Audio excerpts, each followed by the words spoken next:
It's been just over a year now since ophthalmologist Li Wenliang was the first to share details with his colleagues about a lung infection that looked like SARS in Wuhan in China.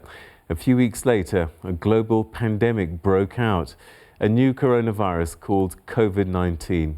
A lot has been learned in the fight against the disease, even as it's mutated and developed into new strains.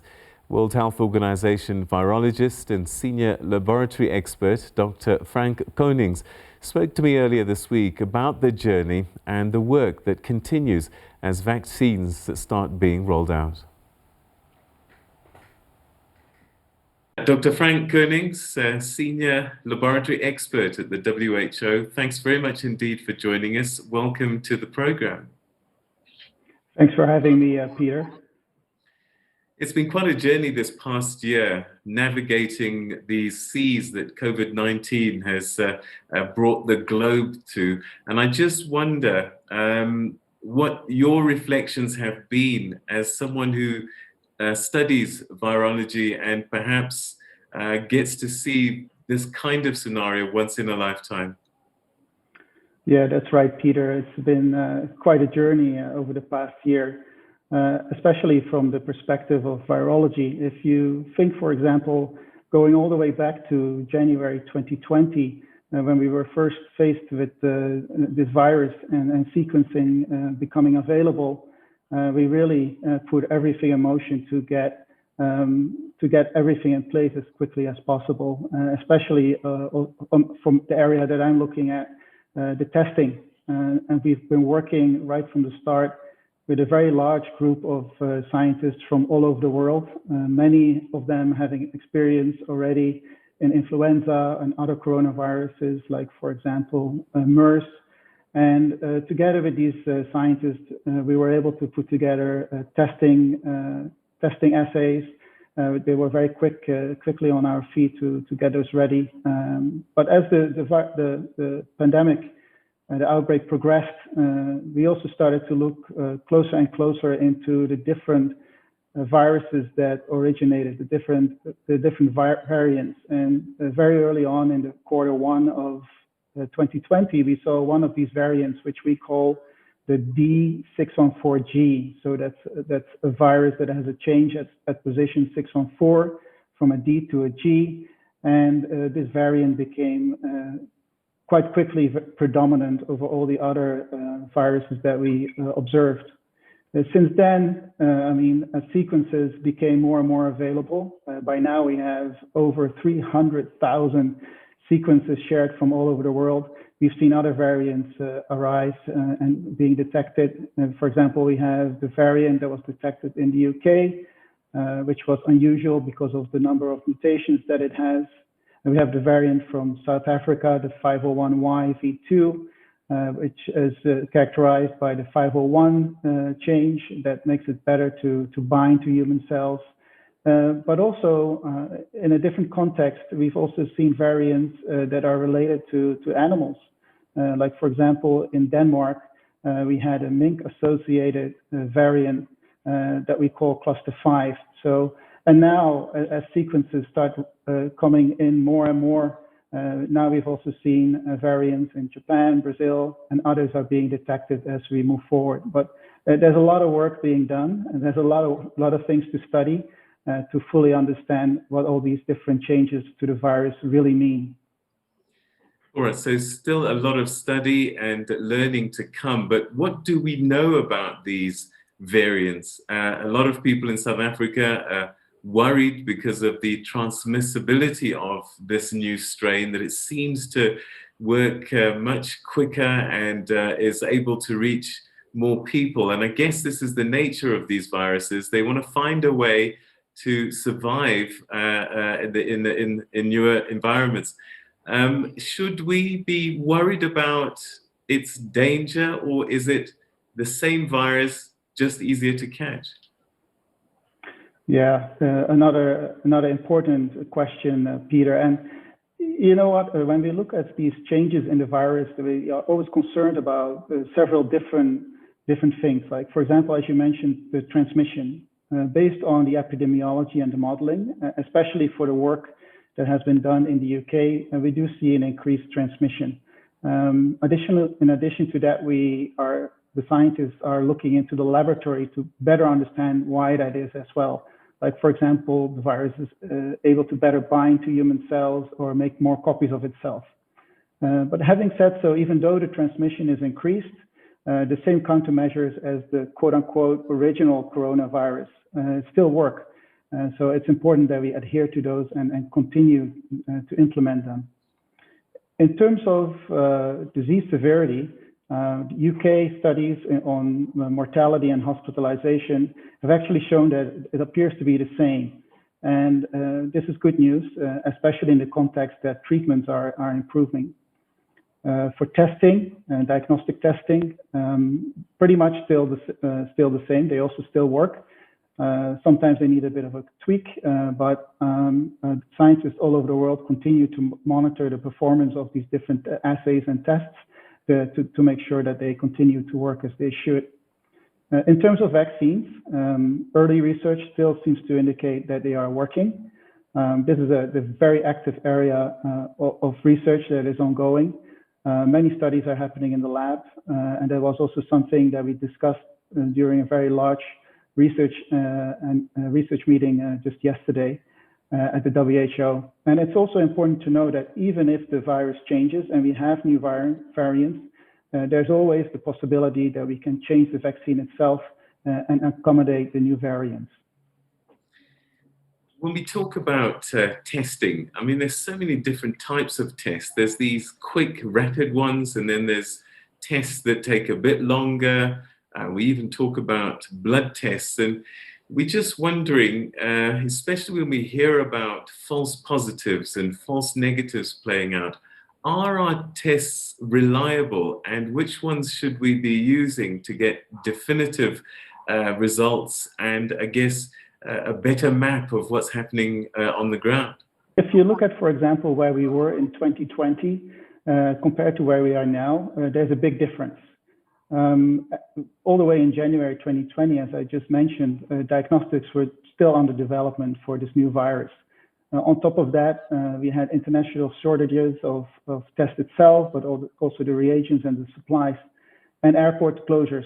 So to get the test to where they needed to go was really very hard. Now that we are a year later, we have many more available kinds of tests and also more options. And now we really need to make sure that they reach all the corners of the different countries. In terms of the different kinds of tests that we have, there's ways of distinguishing them. One of the tests that is most commonly used is what we call a molecular test, or the PCR test. This test looks for active virus within the body. So if this test is positive, then you know that you have a current infection with the virus. And this is also the most reliable test. The second test that is also looking for active virus is called an antigen test.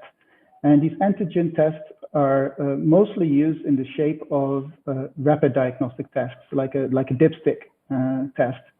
They are not as reliable, or their performance is not as good as the molecular test, especially in areas where the numbers of cases or real disease is quite low. And in that case, the possibility exists that you will have false positives. But all these different tests have a purpose, and we just need to make sure that they are used in the right context, and that we are interpreting the results of these tests in that context. One of the other challenges on the continent is testing levels. Do you think we know the size of the problem on the continent? Yeah, in terms of testing, obviously the continent, Africa, is comprised of many different countries, and each individual country has its own challenges or successes in terms of testing strategy. But in general, testing across the region remains low, unfortunately. This is still an area that we need to improve. We do know that very quickly we were able to get testing at national levels, especially with those molecular PCR assays in place, which was very good. But as the pandemic progressed, it's also important to move this testing down to the lower levels, really where people need them the most. And this is now ongoing, and this will be much helped with also, for example, these antigen rapid diagnostic tests, which when used properly can be quite informative as well. How do these mutations, these variants emerge? I mean, there's already a kind of stigmatization that's gone with countries that have admitted to having new strains of this virus, banning people traveling from those countries. And I wonder if it isn't something that's happening in other countries and they just don't know yet. Yeah, so there are two questions in there. One is about how do these variants arise?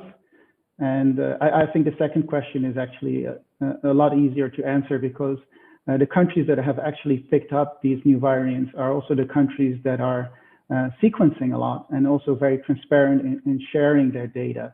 So I think that's very good, and especially the countries that have done this, like the UK and South Africa, should certainly not be penalized because of the fact that they are very forthcoming in terms of their data sharing and opening up to international community for international research. In terms of how these variants arise is a very basic virological issue. Every time a virus makes a copy of itself, it introduces an error or a change. It's like a typo when you write a letter. So those changes can cause different benefits to the virus.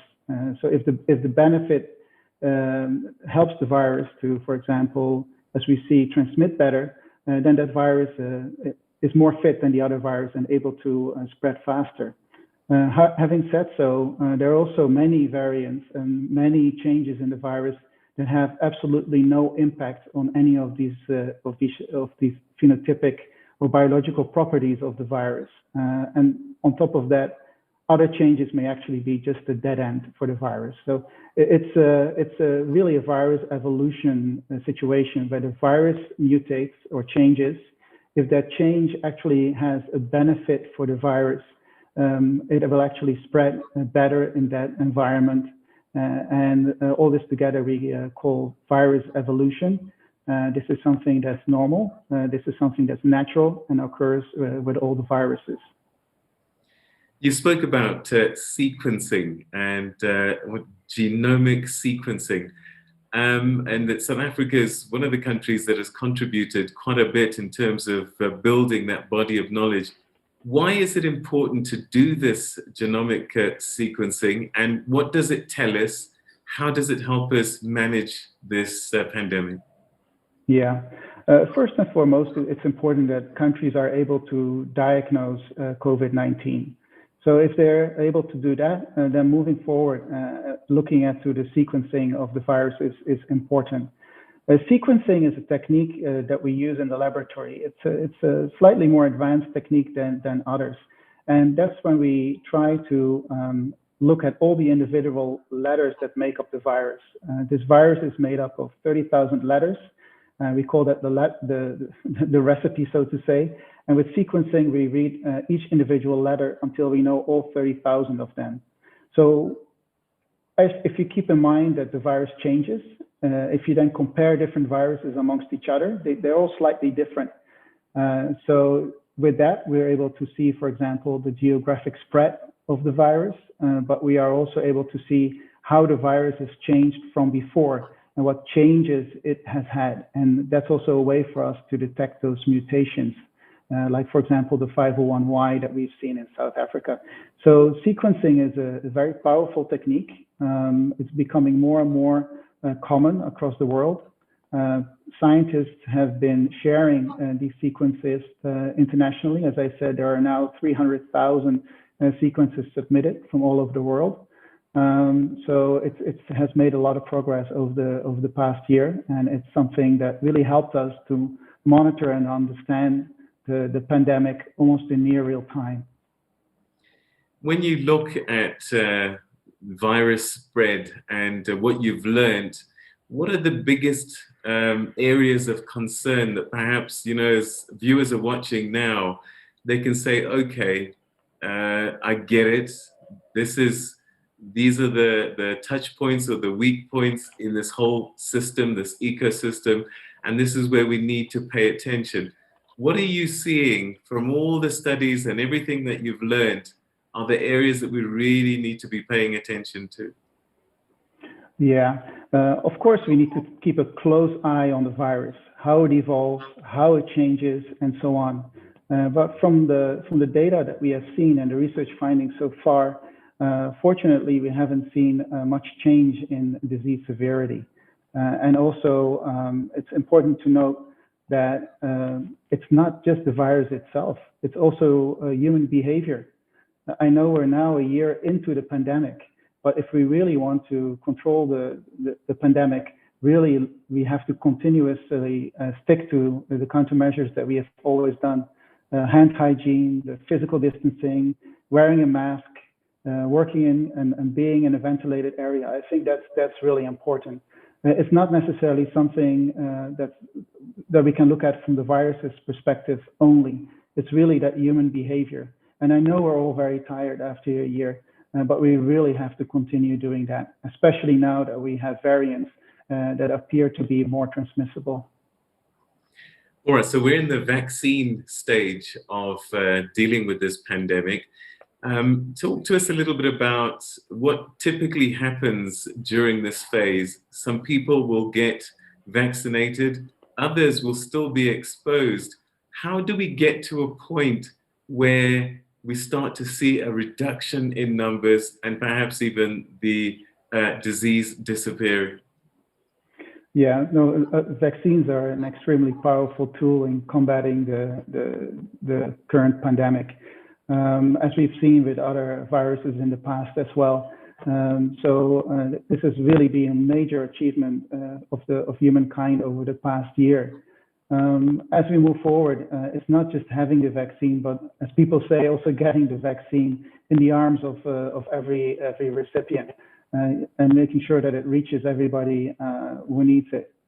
At some point, as people are being vaccinated, we will reach different levels of coverage of the different vaccines, and protection will arise.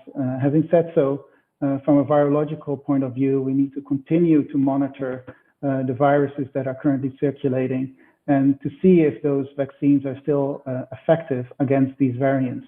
One of the things that came out of a large WHO forum yesterday that we had is that we need to really make sure that the different variants are shared among the different research groups globally so that they can really do their own studies and making sure that we look at these variants from all the different angles, especially in the context of vaccines.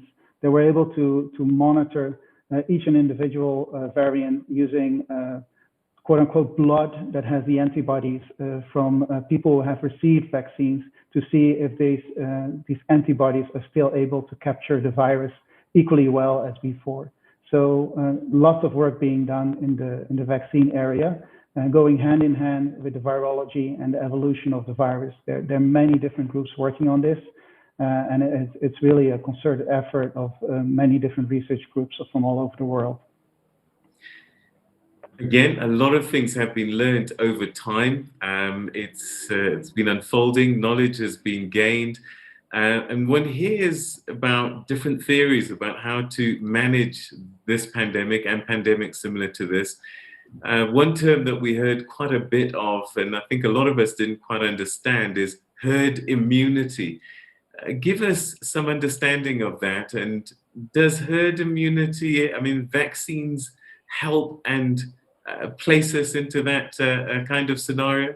Herd immunity is getting a significant or sufficient level of people vaccinated in a particular population to make sure that even those who are not yet or not vaccinated are also protected, and we can really curb the spread of the virus.